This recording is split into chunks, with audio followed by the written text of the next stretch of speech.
Daniel Whitmore stepped off the private jet, adjusting the gold watch on his wrist as he took a deep breath of London's crisp morning air. He was used to luxury, to being treated like someone important.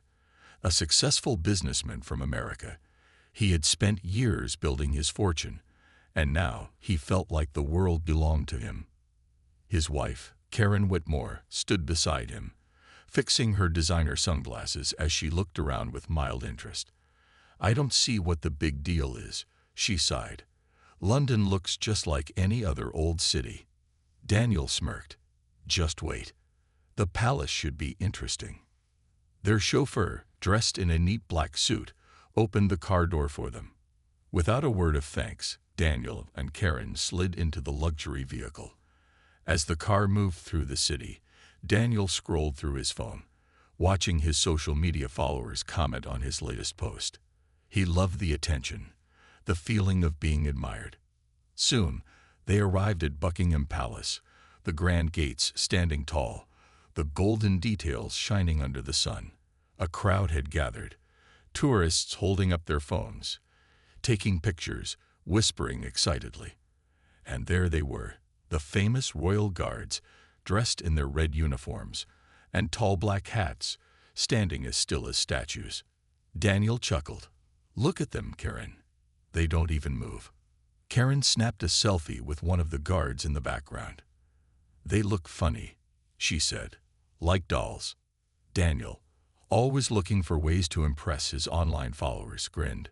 He had heard stories about the royal guards, how they never reacted, no matter what people did around them. He saw people waving their hands in front of the guards' faces, making silly gestures, trying to get a reaction. But the guards didn't move an inch. Daniel loved to test limits. He loved proving that he could do things other people wouldn't dare to try. He pulled out his phone and started recording himself. "All right, everyone," he said, speaking into the camera. "I'm here at Buckingham Palace, and we've all seen these guards, right? They don't move, no matter what. But I have a little experiment." Karen giggled beside him. "Oh, this is gonna be good." Daniel looked around, making sure the cameras were capturing every angle. He wanted the perfect video, something people would remember, something that would make them laugh. He stepped closer to one of the guards, Private James Carter, who stood tall, eyes focused straight ahead, hands gripping his rifle.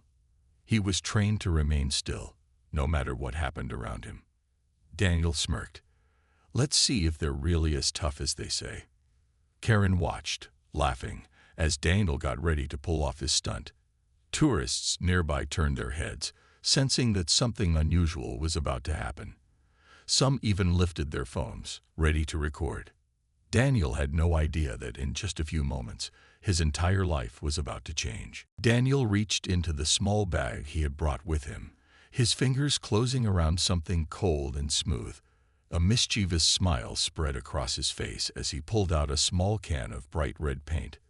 He had planned this moment ever since he arrived in London. He wanted to do something that would make his followers talk, something that would get millions of views. Karen gasped when she saw the can. "Daniel, what are you doing?" she whispered, though she was already holding up her phone to record. "Relax," he chuckled. "It's just a joke. They never react right." The tourists standing nearby started to notice what was happening. Some whispered to each other, their eyes widening in disbelief. A few even lifted their phones to record, sensing that something unusual was about to happen. Daniel took a step closer to the royal guard, Private James Carter, who stood tall, his gaze fixed straight ahead. He had been trained for moments like this. No matter what people did around him, he was not allowed to move unless there was a real threat. His job was to stand with honor, to represent discipline and strength. Without hesitation, Daniel tipped the can forward, letting the bright red paint pour out in a thick stream. The liquid splashed onto the guard's pristine red uniform, dripping down the front in messy streaks. The color blended at first, but then it became clear. This was no ordinary stain. Gasps filled the air. A few people in the crowd cried out in shock. Cameras flashed, recording every second of what had just happened. Daniel stepped back, laughing loudly, as if he had just pulled off the funniest prank in the world. "Oh man, did you see that?" he said, looking into his phone's camera. He didn't even flinch. Karen was laughing too, but the sound was nervous. The energy in the air had changed. People weren't laughing along with them. Instead, there was a heavy silence, the kind that made her stomach twist. Private Carter remained still, his face unreadable. His training told him not to react, no matter how humiliating the moment was. The paint dripped slowly down his uniform, staining the fabric he had worn with pride. Then, the moment shattered. A deep, commanding voice rang out. "Step away from the guard immediately." Daniel's smile faded as he turned. A group of uniformed officers was already moving toward him, their faces serious. The crowd parted, making way for them. Some people even whispered words of approval, glad that action was being taken. Karen grabbed Daniel's arm. "Daniel, let's go. Now." But it was too late. As the officers reached him, Daniel realized this was no longer a joke. The cameras were still recording. The people were still watching. And in that instant, he knew he had just made the biggest mistake of his life. Daniel's heart pounded as he turned to face the officers. His mind raced, trying to think of a way out. This wasn't supposed to happen. It was just a harmless joke. At least, that's what he told himself. The officer in front, a tall man with sharp eyes, stepped closer. "Sir, you need to come with us," he said firmly. Daniel forced a laugh, raising his hands. "Hey, come on. It was just a little fun. No harm done, right?" He glanced at the Royal Guard, still standing tall, the red paint dripping slowly down his uniform. "I mean, look at him." He didn't even move. The officer's expression didn't change. "That is an official uniform of the Royal Guard. You have defaced it in public. This is a serious offense." Karen grabbed Daniel's arm, her voice a low whisper. "Daniel, do something. This is embarrassing." By now, the crowd had fully turned against them. People murmured in disapproval, shaking their heads. Some whispered words like disrespectful and shameful. Others held up their phones, recording every second of what was happening. Daniel's stomach twisted. This wasn't the reaction he had expected. Where was the laughter? Where were the cheering fans? Instead, all he saw were angry faces and judging eyes. "I'll pay for the uniform," Daniel said quickly. "I can fix this." The officer didn't move. "That's not how it works, sir. You need to come with us." Two more officers stepped forward. Daniel felt his confidence slipping. His hands turned clammy. This wasn't just a warning. They were serious. Karen, realizing the situation was getting worse, tried a different approach. She flipped her sunglasses onto her head and forced a polite smile. "Listen, officers, do you know who my husband is? He's a very important man. We didn't mean any harm. Surely we can settle this in a more private manner." The officer didn't blink. "Step aside, ma'am." Daniel opened his mouth to argue, but before he could say anything, he felt a strong hand on his arm. His stomach dropped. "This is ridiculous," he snapped, trying to pull away. "You can't arrest me. I'm an American citizen." Karen's face turned pale. "Daniel, stop talking." The crowd watched in silence as Daniel was led away, his once confident stride now unsteady. The cameras kept rolling. People whispered, some even nodding in approval. Justice was being served. As Daniel was escorted toward the police car, he turned his head one last time. The Royal Guard still stood in the same spot, eyes forward, not moving an inch. The paint on his uniform was the only sign that anything had happened at all. For the first time, Daniel realized something terrifying. His joke wasn't just a mistake. It was the beginning of a downfall he never saw coming. Daniel sat in the back of the police car, his heart racing. His hands were still shaking, though he tried to hide it. This wasn't supposed to happen. He was supposed to be enjoying his vacation, making fun videos, and gaining more followers. Instead, he was now being taken to a police station like some common criminal. Karen was outside, arguing with the officers. Through the window, Daniel could see her waving her hands, trying to explain. She was probably saying something like, "This is a misunderstanding. My husband is an important man." But the officers didn't seem to care. The car started moving. Daniel swallowed hard, trying to stay calm. Maybe this was just a mistake. Maybe they would ask him some questions, give him a fine, and let him go. After all, he wasn't a bad person. He was just having fun, right? When they reached the station, Daniel was led inside. The bright lights and serious faces of the officers made the place feel cold and unwelcoming. He had never been inside a police station before. He had always been the kind of man who could talk his way out of trouble, who could throw money at a problem and make it disappear. But now, that didn't seem to be working. They took his fingerprints, asked him for his passport, and made him sit on a hard wooden bench. He tried to keep his cool, but deep inside, panic was creeping in. What if they didn't let him go? What if this went on his record? What if his business partners found out?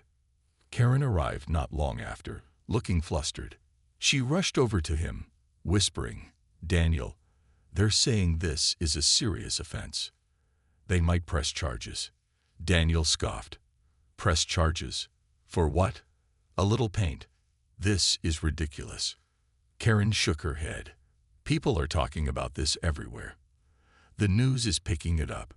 Videos of you are all over social media." Daniel's stomach dropped. He had wanted attention, but not this kind. A few minutes later, a stern-looking officer approached. "Mr. Whitmore, you are being charged with defacing a government official's uniform and disorderly conduct." Daniel's face turned red. "Wait, charge? You can't be serious." The officer didn't react. "You have the right to remain silent." Karen gasped. "Daniel, do something." But for once in his life, Daniel had no clever words, no quick solutions. The weight of his actions was finally sinking in. As they took him away for further questioning, the reality of the situation hit him hard. He wasn't just in trouble. His entire life was about to change, and there was nothing he could do to stop it. Daniel sat in the cold, gray-walled interrogation room, his hands gripping the edge of the metal table. His mind was spinning. This couldn't be happening. He had never been in trouble like this before. He was Daniel Whitmore, a rich, successful businessman. People respected him. They looked up to him. But now, nobody was looking up to him. Across the table, a British officer sat with a serious expression. He flipped through some papers, glancing at Daniel every now and then. The room was silent except for the faint hum of the air conditioning. After a long pause, the officer spoke. "Mr. Whitmore, do you understand the seriousness of what you've done?" Daniel forced a smirk, trying to act confident. "Come on, officer. It was just a harmless prank. A little paint. No one got hurt." The officer raised an eyebrow. "A harmless prank." He pushed a printed photo across the table. It was a still image from one of the videos taken earlier. A close-up of the Royal Guard standing tall, red paint dripping down his uniform. "This man," the officer said, tapping the photo, "is a soldier, a trained professional who takes his duty seriously. That uniform represents honor and tradition, something many people deeply respect. And you poured paint on him for entertainment." Daniel shifted uncomfortably in his chair. "Look, I'll pay for the uniform, all right. Just tell me what it costs, and I'll take care of it." The officer's expression didn't change. "It's not about money, Mr. Whitmore. It's about respect. And right now, the entire world is watching you." Daniel blinked. "What?" The officer leaned forward. "Your little prank has gone viral. News stations have picked up the footage. Social media is flooded with people calling for you to be punished. Even some of your business partners have started distancing themselves." Daniel felt a chill run down his spine. He had wanted attention, but not like this. He had spent years building his reputation, making deals, growing his fortune. Now, in just a few hours, everything was falling apart. Karen suddenly burst into the room, looking panicked. "Daniel, we have a problem." The officer glanced at her, but didn't stop her from speaking. She leaned down, whispering urgently. "Your company's board members just called. They're having an emergency meeting. Investors are pulling out. People are threatening to boycott." Daniel's heart sank. Boycott? Over a joke? Karen's face was pale. "They don't see it as a joke, Daniel. They see it as disrespect. And now, they don't want to be associated with you." For the first time, real fear settled in Daniel's chest. This wasn't just about spending a few hours in a police station. This was the start of something much worse, and he had no idea how to fix it. Daniel sat frozen in the interrogation room, his mind struggling to process Karen's words. His company was in trouble. Investors were pulling out. People were calling for a boycott. How had everything gone so wrong? Just yesterday, he was living his perfect life, flying first class, staying in five-star hotels, and being treated like someone important.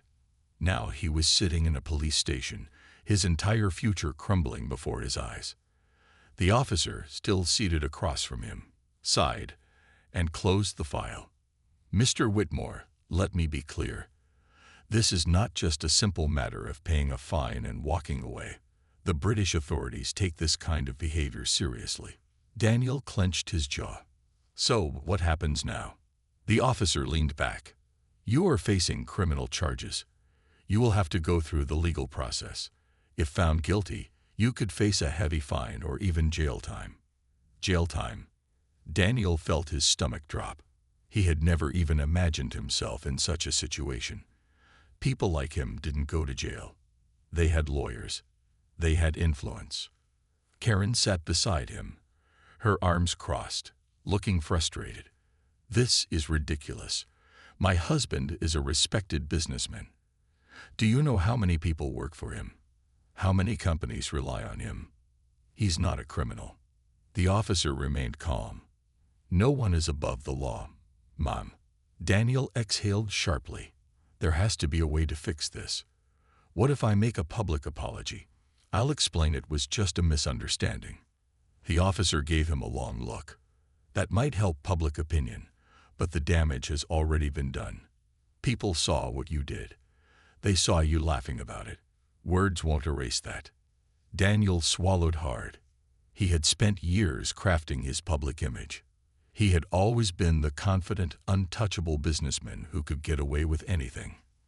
Now, the world saw him differently. They saw him as a disrespectful man who thought he could do anything without consequences. His phone, which had been taken by the officers earlier, now sat on the table. Karen grabbed it and quickly scrolled through the news. Her face turned even paler. "Daniel," she whispered, "your company's stock is crashing." Daniel snatched the phone from her hands. His eyes widened as he saw the headlines. "American businessman sparks international outrage after disrespecting royal guard." Social media calls for boycott of Daniel Whitmore's businesses. Major investors cut ties with controversial CEO. The stock price was dropping fast. His company was losing millions. Karen's voice was barely a whisper now. "Daniel, we're losing everything." For the first time in his life, Daniel felt powerless. This wasn't just a mistake. This was the beginning of his downfall, and there was no way to stop it. Daniel sat with his head in his hands. His mind was spinning, his heart pounding. He had built his empire from the ground up, worked for years to reach the top. Now, in just a few hours, everything was falling apart. Karen was still scrolling through her phone, her face growing paler by the second. "Daniel, look at this." She turned the screen toward him. It was worse than he had imagined. News articles, social media posts, and angry comments were everywhere. People were calling him disrespectful, arrogant, and entitled. His name was trending for all the wrong reasons. A video played automatically on the screen. A news anchor spoke in a serious tone. "This incident has sparked outrage worldwide. Many are calling for legal action. while others are demanding that Daniel Whitmore be banned from entering the UK again. Even his own business associates are stepping away from him. Daniel gritted his teeth. This is ridiculous. It was just paint. I didn't hurt anyone. Karen shook her head. People don't see it that way, Daniel. They see a rich man who thought he could do whatever he wanted without consequences. Daniel slammed his fist on the table, making Karen jump. I didn't mean for this to happen. I was just trying to make a funny video. The officer sitting across from him remained calm. That's the problem, Mr. Whitmore. Actions have consequences, and the world is watching. A knock on the door interrupted them. Another officer stepped in and whispered something to the first officer. He nodded before turning back to Daniel. Your lawyer has arrived. Daniel let out a breath of relief. Finally, someone who could fix this mess. Minutes later, a sharp-dressed man in a dark suit entered the room, his face unreadable. He sat down and placed a briefcase on the table. Mr. Whitmore, I've reviewed your case. Daniel straightened up. Good. Tell them this is all a misunderstanding. We can settle this with a fine. Right. The lawyer sighed. I'm afraid it's not that simple. The charges are serious. The public outrage is even worse. Even if you avoid jail time, your reputation is ruined. Daniel clenched his fists. So what do we do? The lawyer leaned forward. You have one option, a public apology. And I don't mean a half-hearted one. I mean a real, sincere apology, on camera. You need to take full responsibility and hope that the court and the public will be willing to forgive you. Daniel scoffed. You want me to beg for forgiveness? Karen placed a hand on his arm. Daniel, I think he's right. If you don't do this, we could lose everything. Daniel looked at her, then at the lawyer. His pride screamed at him to refuse. But deep down, he knew the truth. He had no choice. His downfall had begun, and the only thing that could save him now was an apology. Daniel sat in front of the camera, his hands clasped together. The lights were bright, making the room feel hotter than it was. His lawyer stood beside the camera, giving him a firm nod. Karen sat nearby, her arms crossed, watching him closely. This was it. Daniel took a deep breath. He had never apologized publicly before. He had always been the man in control, the one who called the shots. But now, for the first time in his life, he was at the mercy of the public. The camera started recording. He looked directly into the lens and forced himself to speak. Hello, everyone. My name is Daniel Whitmore, and I want to take full responsibility for my actions. What I did to the Royal Guard was completely wrong. At the time, I thought it was just a harmless prank, but I now realize that it was deeply disrespectful. I disrespected not only the soldier but also the traditions and values that so many people hold dear. It was never my intention to offend or hurt anyone, but that does not excuse my behavior. I should have known better. I am truly sorry to the Royal Guard, to the people of the United Kingdom, and to everyone who felt disappointed or offended by my actions.